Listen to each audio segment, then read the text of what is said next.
Donc, vous confirmez que l'état de droit pénal à beaucoup de Félix Tshisekedi a fait béton et l'état de droit est salémi. Quand on a interpellé VK, parce qu'il y a beaucoup de dossiers. Il y a des ceux-là qui ont des dossiers, il y a 200 millions de dollars américains qui sont libres aujourd'hui.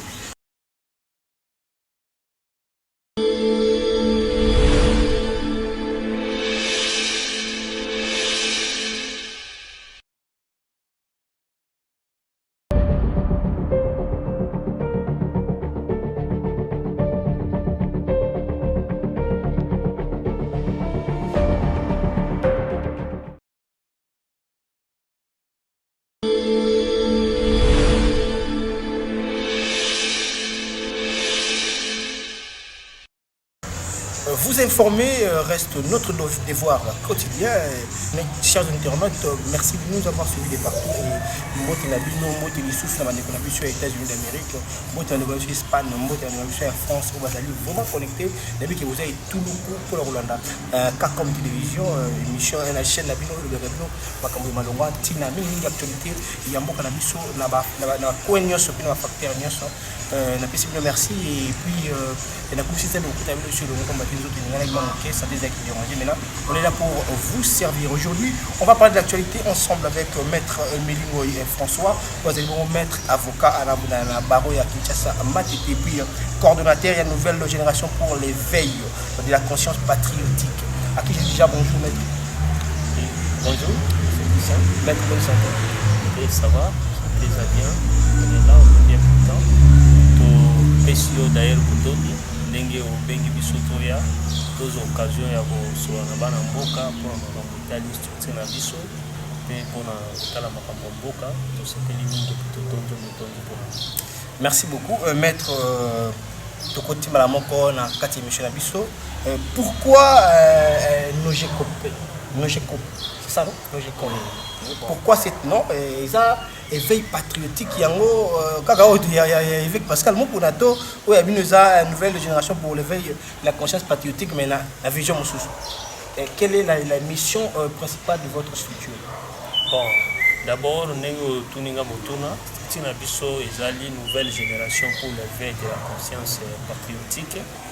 Structure oyo esalemi lelote wana ikoto banda to bani makanisi oyo depuis 2017 tango tolandaki reportage moko esalemaki na makambo ya Beni okoyebaki na période wana ya mois de mai et plus avant koboma na elekaki mingi na est na Beni sikoyo etindaki biso to réfléchir un peu sur base ya reportage moko esalemaki na ndeko na bino journaliste ya RFI Charlotte Kosse oyo asalaka reportage na ye ti lelo ezala na site ya RFI babengango énigme des ADF NAM. Grand reportage wana etika ba question mingi a suspense ko yango biso to luka réflexion nango et puis tant que tera komona ndenge nini période wana politique na biso ya mboke bandaki kokende to yaki komona keno ba makambo mwa mingi ezalaki kozala expliquer bien te ndenge kokaki kozala alors esengaki ke vision mususu ezala ya sika ya kofaire kolakisa bana mboka wapi ba intérêt na bango ezali. Omoni par exemple na période wana lelo ti lelo d'ailleurs ezali na ko kabwana ya mboka on a le poto français ba lobaka keno tozali na vision moko dichotomique et puis manichée, c'est-à-dire tozana na classe mibale ya bato et puis bato wana ba mususu baza komimona bango baza ba santu ba mususu baza ba ennemi baza ba demo baza ba ennemi ya mboka.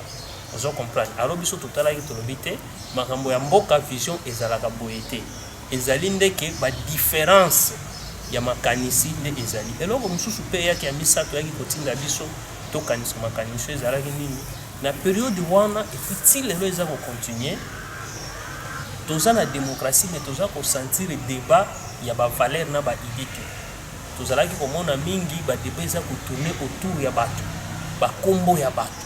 Vous comprenez? Ngai biso boye kosimba ote kosala boye te, tout tourne en fait autour des noms des individus éligeants. Siko baza ko tia kombo ya population liboso mais pour que ba lobelaka bato. Alors nous avons dit non, démocratie ezali bongo te. Démocratie ezali plutôt promotion ya ba valeur na ba idée na ba makambo nango. Nde toyaki ko kanisa na baninga toyaki ko créer structure oyo nouvelle génération pour l'éveil de la conscience patriotique. popena okena mutuna tuna kingai donc objectif nango ezalaki nini donc mission oyo surtout na bino no je crois que pour bouler la penze ezali nini ya liboso nano ezali ko promouvoir démocratie au sens vrai démocratie na ba valeur nango nyonso inhérente oyebi démocratie nyonso eza na ba valeur nango oyo yango soki olongoli ata moko sens nango ezali toki koloba liberté égalité participation ni tout ça siko oyo pe ya motu ya biso toyeki komona musu ezalaki nini ezalaki la tolérance oso comprendre promotion ya tolérance omoni atati lelo ndenge toza koloba awa soki ozali komona ba acte ndenge ezali komona kosalema na classe politique na biso ozali komona ke méchanceté na motema mabe eleki mingi oyebi makambo ya mboka eza makambo ya makanisi eza te ke makambo ya conflit ya yo na motu mosusu bongi kozala na différence ya makanisi mais bino mibale bozali baennemi nakoki kopesa yo ndakisa moke yo fani na kisasa oyebi ndenge ezala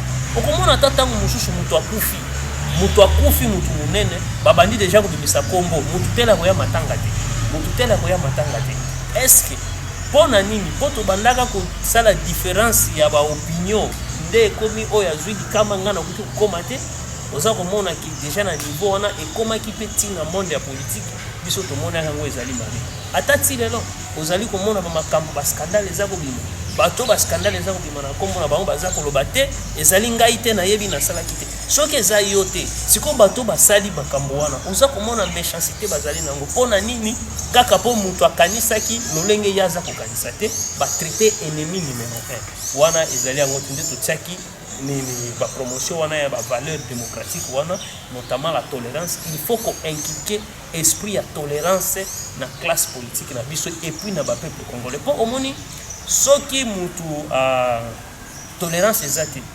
place ya démocratie ezate parce que ngana yo ndenge toza kosolola wa tangu toza na ba point divergent na ba point de vue divergent na makambo est-ce que ezate que pour toza na ba point de vue divergent tout de suite ngana tio ennemi numéro 1 à battre ti mokolo kozala te ninga na kosepela te makambo mboka ezali bongo te akote ya wana élément mosusu ya makasi oyo toyaki kotia mpe valeur ezali mpe ke la promotion ya lutte contre oyo tobengi manipulation politique toza komona na mboka na biso ata ti leo ndenge toza kosolola awa soki otali ndenge information eza kopesama na mboka na biso yo ozali mopanzi sango monene oyebi yango eza koleka na ndenge oyo bongo bani kopesa na te bato baza kolinga kokosa bazali koprofite na peut-être faiblesse to ignorance boy ko utiliser mo ignorance naza koloba faiblesse ya population na banzela moko ndambu boye pona ko manipuler na information est-ce qu'on peut parmi pe ba valeur wana non on peut se maloba est-ce qu'on peut espérer na mission na bino to ezaka ka structure ya jalelo pour tout le monde va se tuer bien la mission à promouvoir des valeurs amener aux gens à la démocratie donc bani bona pas combattre de marbre quand mboka na biso bana poto bana biso et boss respect quand nous discutons aux États-Unis d'Amérique on reçoit des messages ya bato papa biso critique de lengi mboka biso kamba maka est-ce que surtout na bino ils ont rapporté ils lokola ba jalel le teo tebi bato nyonso après quelques jours okufa non bon nakoya kuna na la lumière répondre ngana wana parce que bato bokola na biso et vidéo zangonga na ba sujet beto na yebi bon te eza yango te nakanisi depuis toye awa soki tozalaka réellement ceci la jalolo mbele oyoki déjà tobandi koloba kombo ya bato omoni toza kopesa yo ndenge nini makanisi na biso ezotami ndenge nini eza koévalue toza kotala batare oyo toza komona na société na biso ndenge toza koyebisa yo ça n'a rien à voir na makambo ya kombo jalelo mpenza biso tobangi yango omoni biso tomoni mingi biso tozalaki mpe victime ya un moment ya manipulation nous avons compris comment est-ce que manipulation ezalaka donc tokoki kokota na bafaiblesse wana te ya kozala jalelo ya bato na niveau na biso ndenge opresente biso awa tokota jalelo nakanisi te ke tokongola na niveau wana o wana nayebi si yo rassire bato me ndenge koyebi so mosusu ya makasi ezali mingi omoni en dépit ya kolite contre batrivalere mosusu neti bacorruption batribalisme banini wana nyonso tokolite nango toza na babit oyo toza kopoursuivre c'est très important nayebisa na mwa se po bashiti mosusu tokokoleka te saputa tolobela na bozindo structure oyo ozali kokamba L'actualité oblige mon avocat, maître Mélie Ngoï François. Vous êtes avocat.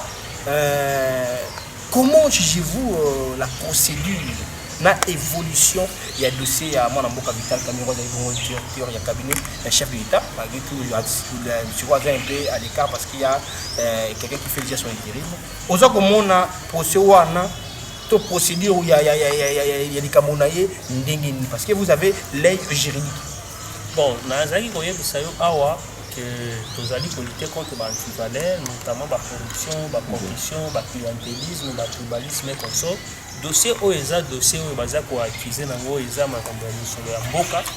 donc on parle de détournement des fonds publics, de corruption, de tout ça comme ça. Tout ça pour l'andela yango makasi. Tout ça pour l'andela yango makasi à la fois comme citoyen congolais qui lutte contre les antivaleurs pour tout la yango. Mais autre senga couper sa point de vue la vie personnelle tout ça na ba réserve mingi attaque professionnel de droit donc c'est dire les actes qui ne total la biso nous na bana mboka par rapport na ba élément et dossier auto ça nango mais o biso to za ko senga ezali les no biso to za ko lutter pour na promotion c'est qu'on appelle l'état de droit na état de droit esengeli ngana retinga biloko miba ezali que mutu nyonso na état de droit eza la primauté de la loi. C'est-à-dire que loi nde eza kokonza eza likolo ya mutu nyonso. Liboso na yemi balé ba acte nyonso ba mikonzi baza koposer eza ba soumis na juge indépendant. On a ngai déjà wana na moni que ces deux éléments me démontrent en fait que non bien état de droit. Donc vous confirmez que l'état de droit pendant la bokote ya Félix Tshisekedi a Fatou Béton état de droit et salemi. Kaka pona moni ba interpeller VK. Parce qu'il y a beaucoup de dossiers. Il y a des ceux-là qui ont des dossiers, il y a 200 millions de dollars américains qui sont libres aujourd'hui. Au moins, était dans le rapport à Vital Cameroun. Na bandai ko lobate que état de droit écoute. Na bandai ko yebi so des éléments OEP ça ngai na comprendre facilité à mon état de droit. Na pesa ki yango pe ba ndeko mususu ba kolanda biso o ba sala ki droit ko la biso te ba yeba yango ceux qui ba lingi ko état de droit ngi ko lobano. Ngi ko lobake no loi ya mboka to mibeko ezali kolo ya mutu nyonso. Et puis mukanda nyonso oyo mukonzi ya mboka ko ki signer ko ki ko zala soumis à un juge indépendant o yango soki ke an libanda ya mobeko akokwesa mibeko wana.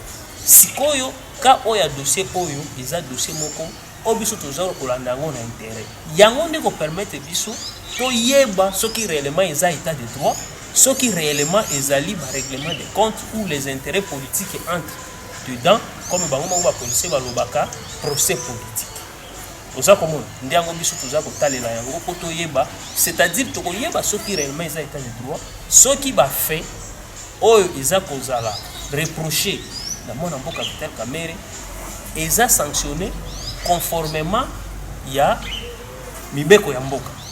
C'est-à-dire il faut qu'on prouve réellement la culpabilité parce que au regard ya ba dossier ndenge eza ko évoluer na ba élément tout ça nango na ndenge loi na biso le but si la présomption d'innocence tout ça consort biso to boy ko kota na jeu politique ya ko dicter biloko avec beaucoup de précipitation ya ko taxer mutu déjà ya moyibi ya ko taxer déjà mutu qui a ibi asali boina boy ça que cela soit avéré parce que biloko pesi biso ko bangi zani tout ça na ba mikanda o esalema ki na tripé notamment ordonnance ba boy la qui est premier mise en liberté ba chef accusation o ezala ki kuna c'est comme si ndambo elongwe awana citation à prévenir o yango za ko samba lelo totuni pona nini différence wana ezali c'est-à-dire évolution ya dossier eza ko pesa vision mususu na parquet eza ko pesa pe vision mususu na parquet otindaki keno asala alongola ba biloko mususu dès que photos ana beaucoup de réserves totales la yango mais ko sambisa wana esalema kaka na ndenge mibeko elobi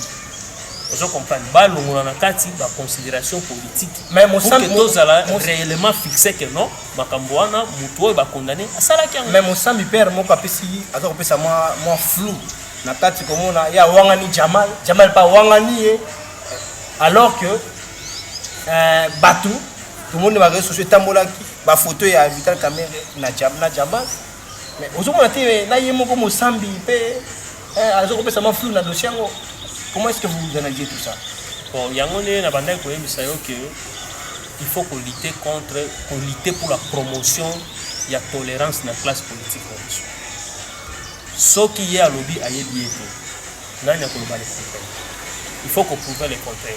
Bato mususu balobi ba photo wana eza yaye, ba mususu balobi photo wana eza cliqué. Omoni biloko biso toza ko boya les méchanceté wana. Ozo comprendre ko luka ko koisama ya mutu. Te. To lingi ke soki mutu asala ki mbeba na ye, ba katela ye selon mbeba na ye. Ezala te batu ba e ko influencer si malobi bato wana ba ko mi beta pansi. Po omoni lelo constitution na biso un élément important que je vais te dire, ezali que constitution na biso elobi sur l'équilibre. L'équilibre régional.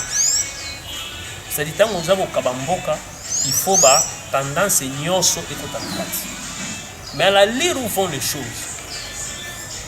Tant que nous avons kota la dossier, nous avons mona ba réaction, ils ont coupé sa lokola, une exclusion, ils ont kolinga ko salema. Wane ko kiko za la danger. Ndango na boya kina émission, totika totalela, droit nengeza ko kende, mais ba sambisa selon ndenge mibeto lubi.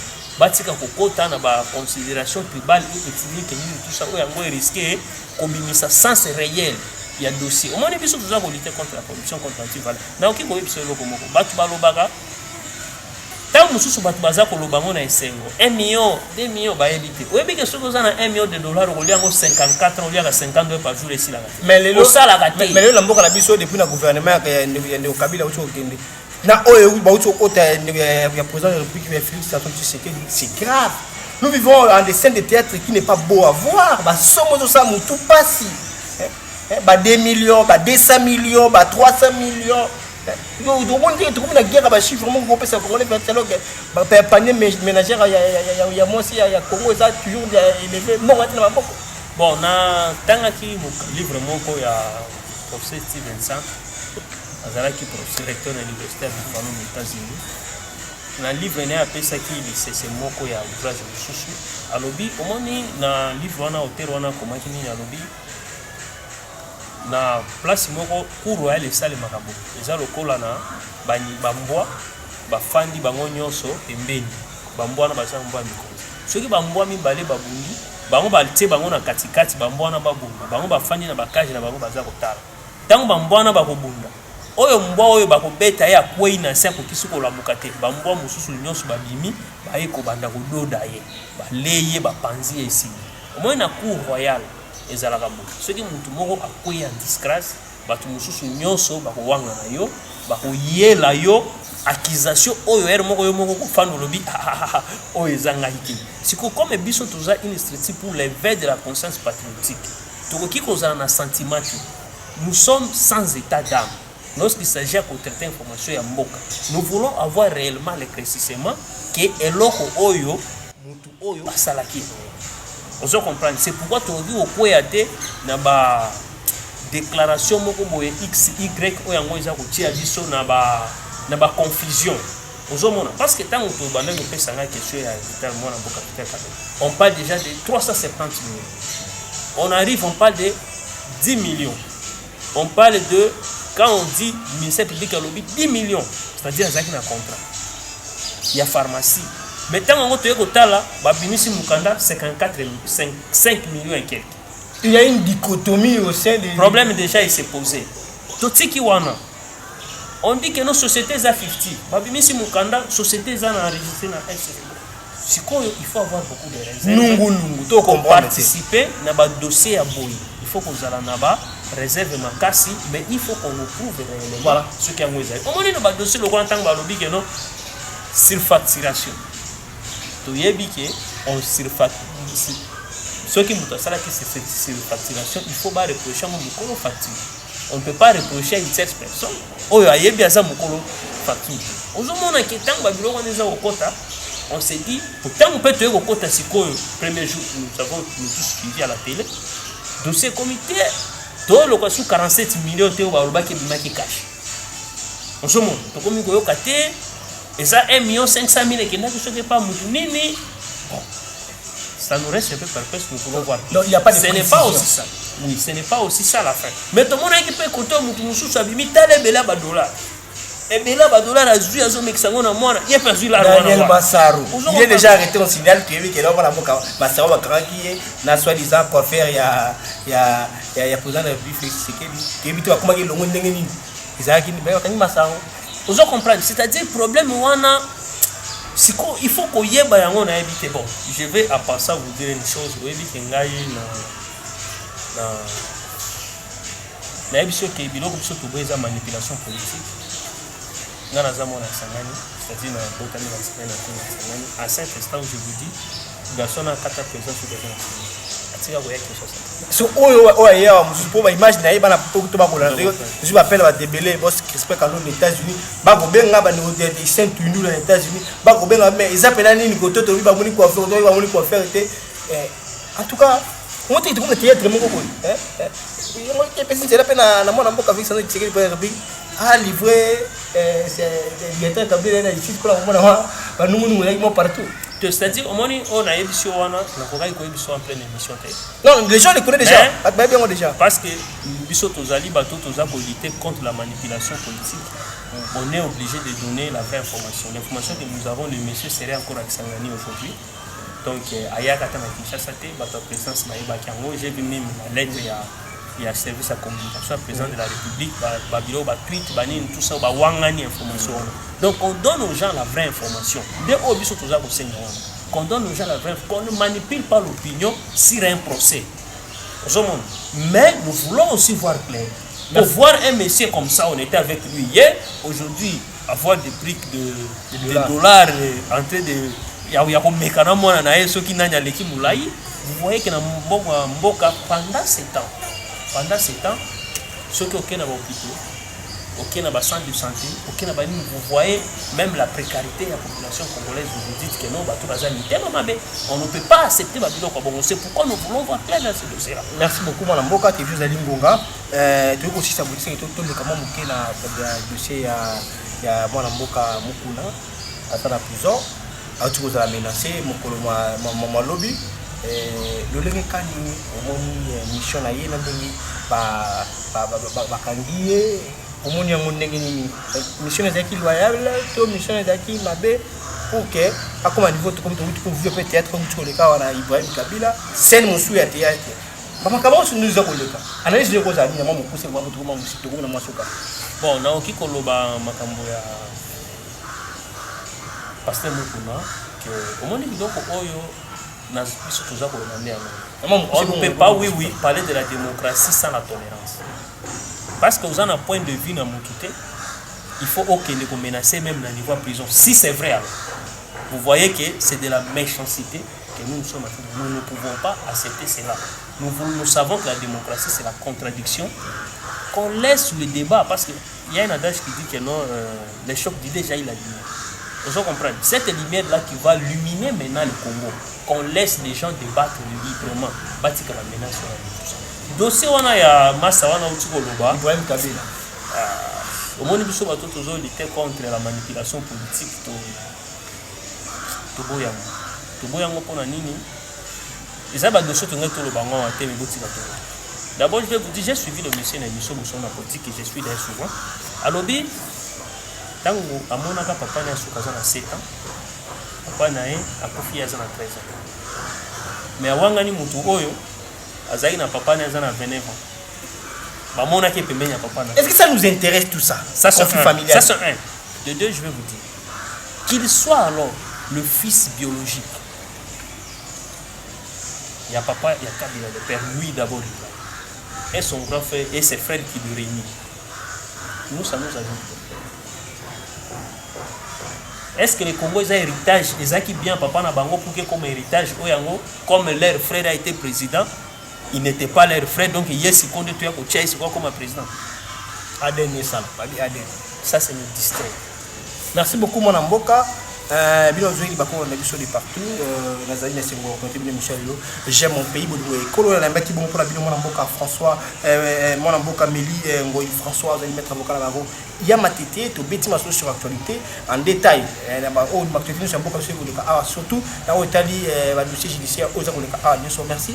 Et puis, on est aux États-Unis, et pas y avoir puis d'après ces mots, d'abord, ce Crispin Kabila, il a un découvert, il s'en Tundula, où ils allaient fêter mon anniversaire, il y a mon anaïe, bébé Tundula, Machirouz. Vous allez fêter jouer à Manchester United, attends qu'on fêter, souffler au jeu du boucher, mon combo, bébé Nabiso, maître tout comme na suka bana émission na biso moi le moment moké na mokuse penza na ba ambition ya structure na bino na mikoza ko na moi mokuse vraiment. Bon, moni structure na biso on n'a pas eu suffisamment le temps sur la ponango parce que nous voulons ce que le peuple congolais puisse comprendre vraiment ba enjeu o yango eza liboso pour na mboka oyo. Je comprends. Il y a ba enjeu eza ebele. Alors il faut tout éveiller conscience na biso l'amour to luminer flamme wana lisusu ya amour ya patrie to linga mboka oyo lisusu makasi koleka po moi so to linga mboka makasi koleka to kolinga pe bato bazana mboka to kotika makambo toujours ba ya koyiba ba mbongo banini to solo mais to solo makambo ba koyiba ba mbongo te na émission masolo ezali benganga lisusu to solo makambo to kosola ngo lisusu je comprends. Donc cette structure a vraiment une ambition ya ko mema lisusu bolingo ya Congo makasi na bana mboka pour que masolo ekende liboso pour que bien na bango.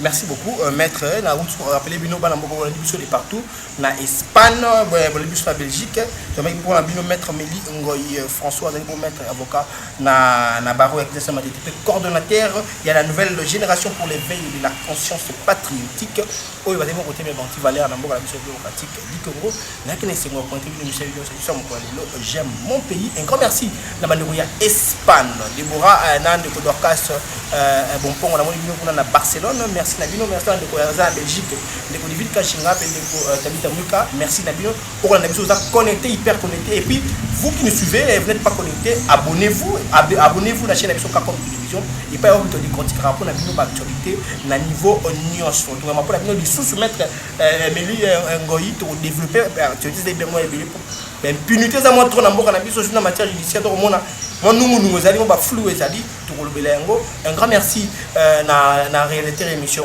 Jonathan Kouya bien les cordons na pesi moté merci de ko blabla qui merci de ko Agati Mizi équipe Blaka comme télévision d'accord na pona bino aussi la bino mosala malgré moi nzo tuza ko tumisa ma moké mais comment ba difficulté to kuta na awa na presse surtout na temps dosa ya confirmer ko demande les journalistes ya justice ya abukola kilo kolo on condamne ça parce que on ne peut pas nous traiter ainsi parce que toza ko bunda donc on me dit pourquoi on peut savoir une information même tout le monde va là pour nous aviser sur ndenge banité merci Nabino on s'est connecté merci ndeko Nadia côté aux ali bongo les monnaies ni comme télévision et merci na batu nyonso aussi baron émission sur mon lelo et au fini je dirais un grand merci à François ngale na tondi.